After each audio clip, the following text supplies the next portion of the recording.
रोली तिवारी, पिता कमलेश तिवारी, निवासी ग्वालियर से हैं। कहीं बैठे हों तो हाथ हिला सकते हैं, कहीं बैठे हों तो हाथ हिलाएं। रोली तिवारी, पिता कमलेश तिवारी, निवासी ग्वालियर। जिनको पत्र पढ़ना है हमारे साथ में एलईडी पर, आस्था चैनल पर, टीवी के माध्यम से पत्र पढ़ सकते हैं। आप ही हैं? हाथ हिला दो एक बार। हाँ, दोनों हाथ ऐसे हिलाओ एक बार। ठीक है, ठीक है।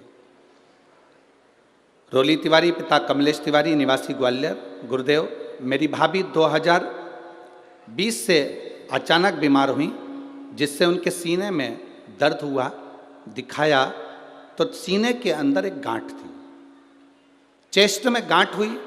उस गांठ को निकाला गया, पस निकालकर उस गांठ की जांच कराने के लिए बाहर भेजा गया। जब गांठ की जांच करने के लिए बाहर भेजा, तब उस जांच में आया कि मेरी भाभी को बड़ी बीमारी हो गई, कैंसर जैसा रोग हो गया। डॉक्टर ने ऑपरेशन का बोल दिया। हमने ऑपरेशन भी करवाया, पर ऑपरेशन कराने के बाद वो बीमारी और फैलती चली गई, आराम लगना बंद हो गया। भाभी बिस्तर पे पड़ गई, खा नहीं पाती, पी नहीं पाती, बहुत बीमार रहने लगी। तब हमने, किसी ने कहा, रोज एक हमारी पड़ोसन शिव जी को जल चढ़ाने जाती है, हमने उसके कहने पर पशुपतिनाथ का व्रत किया, पर भाभी को कोई आराम नहीं मिल पाया। दूसरी बार हमने फिर पशुपति व्रत किया। पशुपति व्रत करते करते हमने भाभी को शंकर जी पे चढ़ा हुआ जल देना प्रारंभ करा।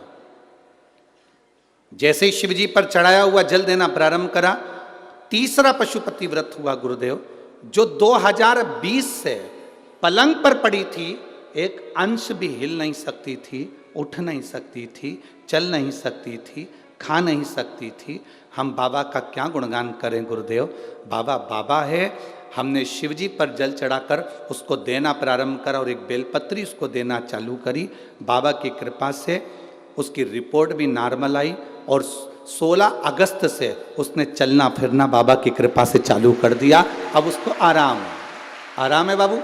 हाथ हिलाइए एक बार, दोनों हाथ। हर हर महादेव। बैठिए। गुरुदेव, डॉक्टर ने भी कह दिया इसका रोग समाप्त हो रहा और बाबा की कृपा होना प्रारंभ हुई। ये शिव तत्व है।